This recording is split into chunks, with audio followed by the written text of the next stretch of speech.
And we are live on all platforms. Welcome back, ladies and gentlemen, to Deal Flow Live. And in this episode, what are we going to do today, Ryan? Talking about going back to basics. How do you make sure that you're staying in your buy box or your deal box, so to speak? And we're also going to talk about why we love and think restaurants are the future of business buying. Yes. Why they're the best industry to buy in. That and liquor stores and nightclubs. Why you should buy them at a lot of time. You should always buy them. Yeah, I can't even do it, dude. I'm sorry. I'm trying. We're completely kidding, ladies and gentlemen. It is April 1st today. Honestly, could not think of a worse industry to try to buy something in. Sorry to anyone who is an owner of one. I hope you're doing well. It is just such a difficult industry to make it in. But in reality today, we're talking about how do you find your deal box, which in other words, that's fancy jargon for how do you figure out what kind of business you want to buy. The issue that Ryan and I see all the time, because we run in circles with a lot of people who are very early on to buying a business, maybe trying to do it for the first time. The issue that we run into all the time is that people don't understand what they want to buy. And if everything's a target, nothing's a target. So today we're going to talk about how you narrow in and figure out what to actually buy, because people, ourselves included, we've been guilty of it, and we still run into this trap all the time. People will spend months or years and years just trying to figure out what kind of business to buy and not narrowing in on like what they actually need for their personal situation. So what would you say is the first thing to figure out, Ryan? First thing you have to figure out is whether you want to buy a business or buy a job. And that sounds redundant and sounds a little weird, but the point that I'm trying to make is that if you're looking to, say, start a new career and you really want to be active, you want to be in it, you really want to be working in it, and you want to do it, you want to build it yourself, but you don't want the risk of startup, well, you want to buy a job then, which is cool. I mean, if you have a love for the what you do, great. You could find a business where it's like owner operated or a smaller operation where the owner's involved. And if you have the right experience, you can really get a good deal on those, because usually if it's owner operating, they're heavily involved in the day-to-day, they're going to be a bit more lenient on the price. So the price will reflect that. Usually the prices that are higher, the owner is either he's on top level where there's a lot of people doing all the stuff and he's just kind of managing, making sure it's good, or the owner might be mostly removed from it. So you could get a really good deal. But if you're looking to buy a business that's just kind of running, that's where you got to figure out first and foremost what you want to do. I mean, we always say, when you go on Biz Buy Sell, it's kind of like going to McDonald's, where we've all been to McDonald's. We know the menu. The menu doesn't change, but yet we all still stand there like it's the first time we've ever seen it and think, what's that one on the right-hand side? It's the McNuggets. You wanted the McNuggets. It's been there for however many decades. But that sort of variety, me and Brody will say it took us 3 months to find our first, like when we finally niched down.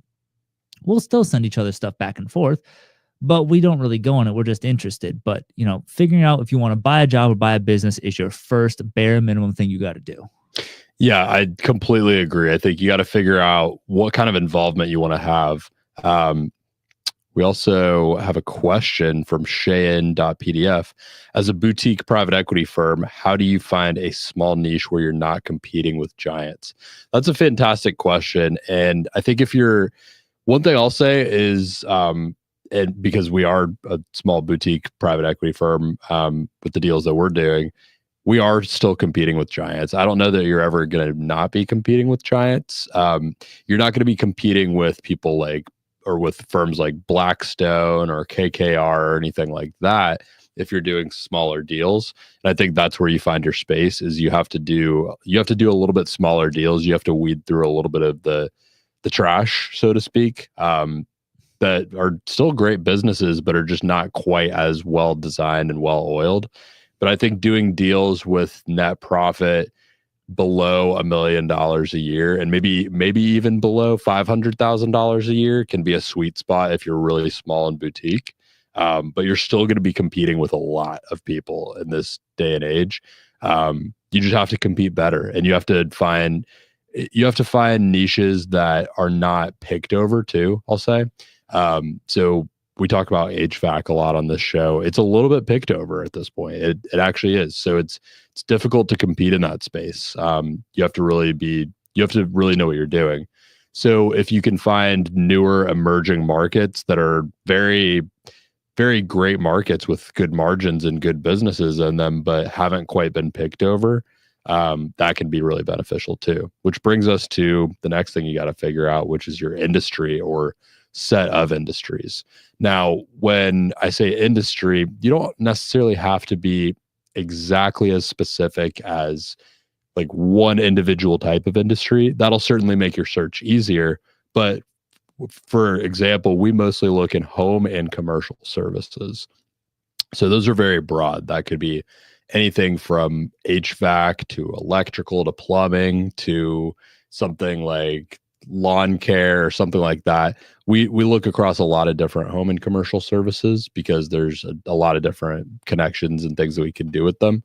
But especially if you're an individual buyer, I would get more and more specific and get specific with things that you have expertise in.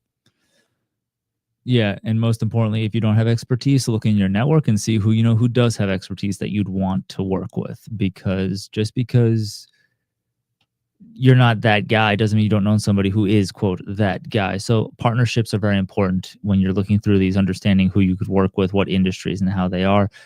I think, in my opinion, one of the most effective and underappreciated industries is cleaning. Those industries are easy to get into, essentially, and they don't require a ton of knowledge about how to, quote, clean. So that's a good way to jump into it. And like you said, yeah, you just want to make sure you're in the right niche for what you're doing and what you have the expertise in, because nothing is going to be harder than jumping into something you know nothing about and having to, possibly turn the ship around in a place where because you didn't know enough, you didn't ask the right questions, and now you got a bunch of skeletons in the closet that you didn't know about. Back to your McDonald's comment, Grant coming in from Facebook, Grant Barnes says, "What if my favorite McDonald's item is the McRib?" Then it's going to be a messy business, but Grant, I know you well, and I know you can run a messy business. Even if it's messy, you'll make it clean. So you go for your business equivalent of the McRib. What do you think the business equivalent of the McRib would be? I'm pleading the fifth because this is going to get me in trouble, and I'm not going to get in trouble on April 1st. So I'm pleading the fifth. Don't you make me do this, Brody? Swear to God. All right. Grant, no. What is the last thing you feel like we need to figure out if you're trying to define your buy box? I would figure out my price point. Because even if, like we said, you want to get that job or that business, you do have to know kind of what size within relation to cost, meaning what can I afford and what does that give me? So if you're looking to spend $250,000, you're probably not going to get many, if any, employees. So you're going to have to figure that out. And in that respect, you also have to kind of say, am I buying a fixer-upper? Or am I buying something that's operating at max capacity and it's moving, it's chugging along, it's developed? So I would say know your price and know your build. Essentially, is this a recovery operation or is this something that is a oiled machine?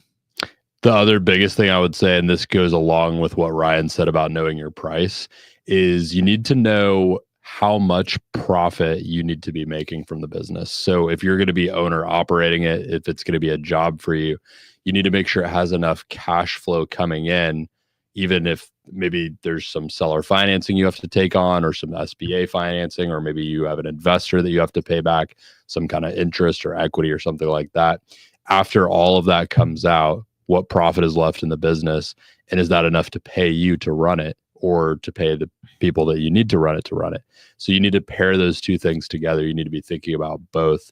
And ideally, I would start with cash flow, figure out how much cash flow or profit you need to be bringing in, and then work backwards from that and see what you could afford for a good multiple there.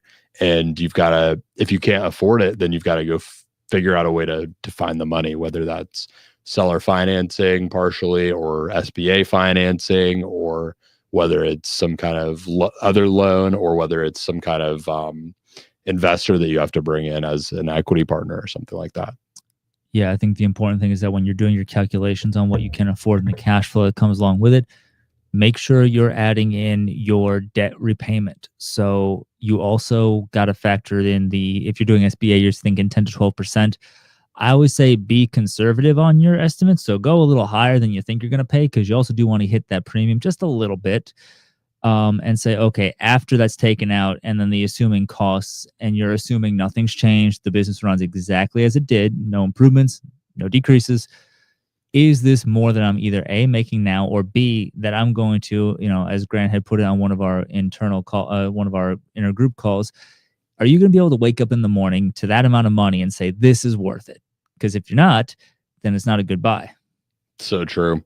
We've got one last question to finish this out here from Shane.pdf. With these smaller deals, how do you approach and facilitate them? And I'm going to try to get specific on the answer because it's a very broad question. I could probably spend the next 48 hours. You know what? I'm going to spend the next 48 hours answering. All right, let's do it. I'll get the crumble. April Fool's again. Sorry, I had to do it. But Shane, to get specific with your answer or the answer to your question, how do we approach them? We approach them asking what the goal is for their business. That's really the simplest way to answer that question. Is you find a business owner who may or may not be open to selling in the industry that you're looking to acquire in, that looks to be about the size that you need to acquire and looks to be a fit based on everything that you put together. And you really just start by asking them, hey, what's your goal with this business? They might not even be looking to sell. They might be looking to sell tomorrow. You really just don't know until you ask them. So the best way, and I think this is just a good sales principle in any kind of sales that you're in, is try to figure out what the goal of the person is and what the goal of the business owner is first. And last question that came in, Naughty M Champ. What are the best industries to target to work virtually as a sales specialist? There's a lot of them. Right off the bat, I'm going to say probably something like accounting or some other kind of professional business services. Notary. Or a notary. Probably some kind of accounting or professional services or something like that doesn't necessarily require an in-person touch. But we're going to go ahead and end it off for the week there. This has been Deal Flow Live.